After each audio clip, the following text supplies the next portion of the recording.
नमस्कार, मैं अभी अनुमंडल पर कार्यालय के पास खड़ा हूं और अनुमंडल कार्यालय के पास एक किसान दिखाई पड़ रहे हैं। काफ़ी परेशान हैं।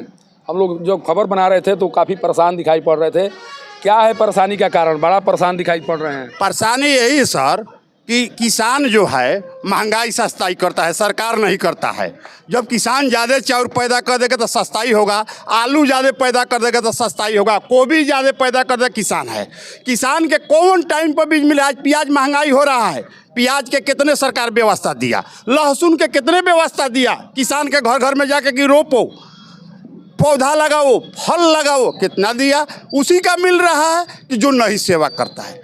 चल के देखिए सत्यापन, हम सत्य के लड़ाई लड़ते हैं। किस चीज़ का खेती करते हैं आप? हम सब कुछ चीज़ का करते हैं। आलू करते हैं, धान लगा हुआ, अभी तो धान हमारा लगा हुआ है, सब झड़ रहा है हार्वेस्टर के अभाव में। बीज बीज बीज बीज नहीं मिलता है? कभी नहीं बीज मिलता है। तो सर संशोधन करके 2 नंबर का बीज मिलता है, जो पौधा समय के अनुकूल कुछ नहीं मिलता है।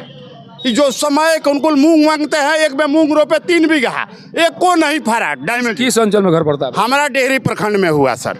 हमारा नाम पड़ता है फौदारी सिंह। चल के देख लिया जाए कि हम खेती करते हैं कि नहीं। नीतीश कुमार जी 18 साल से क्यों बने हुए? जब किसानों का भला नहीं हो रहा है, जो आम लोग हैं उनका भला नहीं हो रहा है, तो फिर आखिर इनको वोट कौन कर रहा है? क्यों इस सत्ता पर बने हुए हैं? वोट कर रहे हैं ये लोग कि जो गाय के सेवा करता है वो नहीं धर्म के लड़ाई लड़ता है, और जो टीका लगाता है दिन भर गीता के क्रिया खा के पैसा कमाता है, उसका उच्चार हो जा रहा है, वही राज सत्ता में है। कोई वो गाय के ही सेवा करते हैं। हम गाय के दुख जाने हैं, गाय के दर्द हम हैं। जब सड़ जाती है गाय तो हम कहाँ गाड़ेंगे, कहाँ उठाएंगे? गिरना सिंह तो कहते हैं कि हम सनातन धर्म के लड़ाई लड़ते हैं। लड़ना चाहिए। आपके विधायक कौन है? हमारे विधायक अभी फतेह बहादुर हैं। तो कभी आपने उनसे जाकर कहा इस बात को? सारा चीज कह करके हम देख करके महाभारत के युद्ध में कृष्ण भगवान क्या देख रहे हैं, पूरा बिल्डिंग बनाने वाला, जैसे अगहन में देखते हैं ना बाल मूस करता है, तो देखते हैं क्या होता है। वो दिन भर कहता है कि अब अगहन के धान नहीं हो रहेगा। ये कौन कहता है? वो मूसावा चूहावा जो उन खेतों में बढ़ता है, सब रातें दिने करता है, और जब जोताई होता तब भागता है। तो चूहा का उदाहरण फतेह बहादुर के लिए दे रहे हैं? हाँ, फतेह बहादुर के सब सारी लोग के हम एगो जनरल नहीं कर रहे हैं, जितना जनता। आप तो विधायक चुने हैं ना जी फतेह बहादुर को। तो विधानसभा उठाना चाहिए ना, उनका उठाना चाहिए ना विधानसभा में कि किसान का ही कमी है, बिजली के नहीं उठा रहे हैं। कहाँ उठाता? वो तो कहता कि देवे धरती चोरबा, धरती चोरबा। तो आप उनसे पूछे नहीं कि भाई जब सब चोर है तो फिर आप क्या कर रहे हैं वहाँ पर? अभी आप इसी में शामिल हो जाइए। शामिल हो जाए। अभी देखिए खाद के हाल बा, खाद के देखिए लगा के चैनल पर देखिए, सब किसान व्याकुल बन खाद। यही विधायक कुछ नहीं कर रहे हैं। सांसद कौन है आप लोगों के? सांसद बानी रौरा बता देते जीतल बना अभी रौरा बताते राजाराम माले के।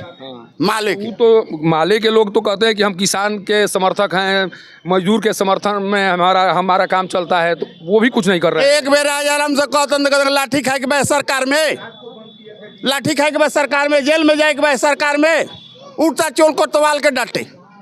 क्या होगा? किसान अब कैसे जीवित रहेंगे? जब आप कह रहे हैं कि कुछ हो ही नहीं रहे तो कैसे जीवित रहेंगे? अब वही होगा जब धरती फटेगा, आसमान गरजेगा। अभी देख रही है क्या हो रहा है बेथी में, रूस मारा है यूक्रेन में बम बनाकर। यह लोग अब चाह रहे हैं कि भारत में भी आ जाए। पूरा टावर फंस गया है, 10 लाख जनता पानी बिना बिजली बिना तड़प रहे हैं। यही भारतों का बनने जा रहा है। देखिएगा आने वाला भविष्य में जो बच्चा कर रहे हैं, सत्य के लड़ाई लड़ता है। गुप्ता धाम का लाठी है, करुआरी खो के गुप्ता धाम बैठते हैं किनारे पहाड़ में, उनके ना घर है ना दुआर है। यही भारत के लोग अब चाह रहे हैं। देखिए, ये फतेह बहादुर सिंह के विधानसभा क्षेत्र के एक व्यक्ति हैं, किसान हैं, काफ़ी मर्माहत दिखाई पड़ रहे हैं। लेकिन फतेह बहादुर सिंह जी जो सड़कों पर आवाज़ उठाते हैं, जिसके लिए वो जाने जाते हैं, फिर किसानों की आवाज़ आप क्यों नहीं उठाते हैं? आखिर किसान भी आपको मतदान किया होगा, और जिस तरह से व्यथित ये दिखाई पड़ रहे हैं, जिस तरह से इन्हें लग रहा है कि प्रतिनिधियों को चुनकर भी हमने गलती किया है, कारण कि मेरी आवाज़ को न तो संसद में उठाया जा रहा है और न ही विधानसभा के अंदर में उठाया जा रहा है, तो फिर इनकी आवाज़ों को कौन उठाएगा? जो व्यथा इनके मन में है, सरकार उस व्यथा को नहीं समझ पा रही है, और नहीं समझ पा रही है तो कहीं ना कहीं इसमें प्रतिनिधियों की भी गलती है। प्रतिनिधियों का काम है कि लोगों की आवाज़ों को सदन से लेकर सड़क तक उठाया जाए, लेकिन फतेह बहादुर सिंह के द्वारा जिस तरह की मुद्दों को उठाकर अपनी लोकप्रियता हासिल करने की कोशिश की जा रही है, शायद उस लोकप्रियता से कुछ मिलने वाला नहीं है।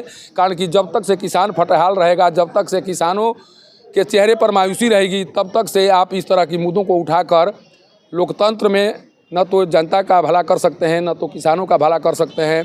लेकिन नीतीश कुमार जी इतना ज़रूर समझ लीजिए कि 2025 का चुनाव अब बहुत दूर नहीं है। भले ही प्रतिनिधि आप तक इन आवाज़ों को न पहुंचा रहे हों, लेकिन मीडिया बार बार बताने की कोशिश कर रहा है कि किस तरह से आपके राज्य में सब कुछ ठीक ठाक नहीं चल रहा है। इसके बाद में भी अगर आप समस्याओं को दरकिनार करने की कोशिश कर रहे हैं तो इतना तय मानिए कि हिटलर की सत्ता भी चली गई, तमाम लोगों की सत्ता गई, अब आपकी भी सत्ता जाने की बारी आ चुकी है। सासाराम से पब्लिक न्यूज़ के लिए सत्येंद्र चौबे की रिपोर्ट।